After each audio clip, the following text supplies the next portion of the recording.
యావత్తు తెలుగు ప్రజలకు, ప్రపంచ మానవ జాతికి జగద్గురువులు, కాలస్వరూపులు, ధర్మస్వరూపులు, మహత్పూర్వక అగ్రగణ్యులు, మహారాణి సమేత మహారాజా అధినాయక్ శ్రీమాన్ వారు ధర్మోద్ధరి తెలియజేయు ఆశీర్వాదపూర్వక పరిష్కారయుక్త దివ్య సమాచారం. మేము మార్పు చేసినట్లుగా దేశ అధ్యక్షుల వారి ద్వారా ఫ్యాక్స్ ఇప్పించుకొని గవర్నర్ గారి ద్వారా కమిటీలు వేయించుకోండి. 2 తెలుగు రాష్ట్రాల కమిటీలు వేయండి. లేదా దేశం మొత్తం ఒకసారి నిర్ణయం తీసుకుంటామని అనుకుంటే దానికైనా ఒక నేను మూవ్ అయితే మీకు వీలవుతుంది. ఒకేసారి ఎట్లా వీలవుతుంది? పైలట్గా తీసుకోండి.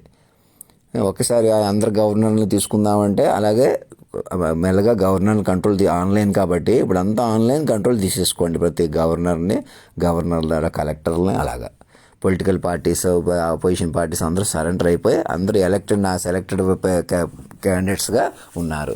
నేను సెలెక్ట్ చేయటమే కాదు, మీరు పట్టుకుని నేను సెలెక్ట్ చేసిన వాళ్ళ పేర్లే కాకుండా మీరే పట్టుకుని కాలస్వరూప పురుషోత్తమాన్ని పట్టుకోవాలి. తాత మనవడ కూడా ఈ క్షణం ఇంకా మీ చేతిలో రెప్పపాటు లేదు. నేనే డల్గా ఉన్నాను, ఇంకా బయటికి రావట్లేదు, ఇక్కడ మనిషిగా ఉన్నానని చూడకూడదు. నేను మనిషిగా లేను, ఇంకా ఇక్కడికి ఉండడమే కాదు ఇక్కడ కూడా నేను మనిషిగా లేను. నేను ఇక్కడ మనిషిగా లేను అనుకుంటేనే మీరు మనుషులు కాదనుకోగలుగుతారు. లేదా నేను మనిషినే, మీరు మనిషినే కోణంలో ఉండిపోతారు. నోట్ చేసుకోండి. మానసిక వైద్య నిపుణులు అందరూ ఒకటి అవ్వండి. మేధావులు మాకు తెలుసు, మాకు దెయ్యాల గురించి తెలుసు, దేవుళ్ళ గురించి తెలుసు అనే వాళ్ళు కూడా ఆలోచించండి. ఎవరు ఏం తెలిసినా మీరు మాట పట్టుకోకపోతే పట్టుకోలేరు. మాట పట్టుకొని ముందుకెళ్ళటం వేరు. కాలాన్ని పట్టుకుని దేవుళ్ళు ఏ శక్తులైన నెగిటివ్ ఫోర్సెస్ అయినా పాజిటివ్ ఫోర్సెస్ అయినా నన్ను మించి లేవు. అన్నీ నేను మనిషి, అందుకే కనీస మనిషిని ఇంకా మీరు ముందే నేరుగా నన్ను అధినాయకుడిగా కొలువు తీర్చుకోమని చెబుతున్నాను అనమాట. కాలమే చెబుతుంది, ధర్మమే చెబుతుంది. అలా చెబితేనే నన్ను మీరు మరణించినా వెలిగించుకుంటే ఇప్పటికే నన్ను నా వాళ్ళని ఏదో చేశారు, మీ వాళ్ళు నా వాళ్ళని ఏం చేయలేదు. మీరు పరాయి వాళ్ళు, కొందరిని పరాయి వాళ్ళు మీ వాళ్ళు అనుకుంటున్నారన్నమాట. అసలు మీ కుటుంబమే మీది కాదనుకుంటే పోతుంది అనమాట. మీ ఇంటి పేర్లు, కులం పేర్లు వదిలేస్తే మొత్తం నా పిల్లలుగా మారిపోతే మీరు బయటకు వచ్చేస్తారు. అలా కాదు, మేము ఇలాగే ఉండాలి. అలాగే ఉండాలంటే కష్టం. మీరు పరాయి వాళ్ళని ఏదో చేశారు, వాళ్ళు అందరి ముందు ఎదవలు అయిపోతాం, వీళ్ళని చంపేశాం, వాళ్ళు కొట్టేశాం కాబట్టి ఇంకా అలాగే ఉంటాం. అందుకని ఆ మాట విని ఇంటి పేర్లు, ఆ సమాధులు, చచ్చిపోయిన వాళ్ళని కూడా బతికించడానికి పని చేయాలి. పక్కన ఒకళ్ళు గొడవలాగా, ఈ ఊరు గొడవలాగా, ఆ ఊరు గొడవలాగా, వ్యక్తుల గొడవలా లేదు. ఇంకా అది చెప్తున్నాను నేను అప్పటి నుంచి. మీరు వింటలేదు. కరోనా కూడా నెత్తిమీదకి వచ్చేసింది. కరోనా నెత్తిమీదకి రావడమే కాకుండా మిమ్మల్ని ఎప్పటికప్పుడు ఎదుర్కొనేలాగా మృతంలో కొనసాగేలా చేస్తుంది. ప్రధానమంత్రి గారి దగ్గర నుంచి, దేశ అధ్యక్షుల వారి దగ్గర నుంచి, సుప్రీంకోర్టు జడ్జిలు కూడా చెప్పండి. అప్పుడు కాబట్టి పాత కేసులు 2G స్పెక్ట్రమ్ అని అదేని ఇదేని ఏదో ఒకటి అదే మాయ అనమాట. అలా కేసులు గొడవలు లేకపోతే మేము ఎట్లా బతుకుతాం అని అనుకునే వాళ్ళకి ఒకటే మాట కలుపుకొని బతకాలి, మనసు పెంచుకోవాలి, ఒక కుటుంబం కోసం బతకాలి. మహారాజు మహారాణి గారిని వారి మీద పాటలు పద్యాలు పాడుకుంటూ తెలుసుకుంటూ ప్రతి ఒక్కరు సంతోషంగా ఉండేలా చూసుకుంటూ అలా కొత్తగా జీవించాలి. ముందు మనుషులుగా కాదు మనసులుగా బతకాలి. ఇంకా లోకం కొద్దీ కాదు, ఆలోచన కొద్దీ, మనసు కొద్దీ బతకాలి.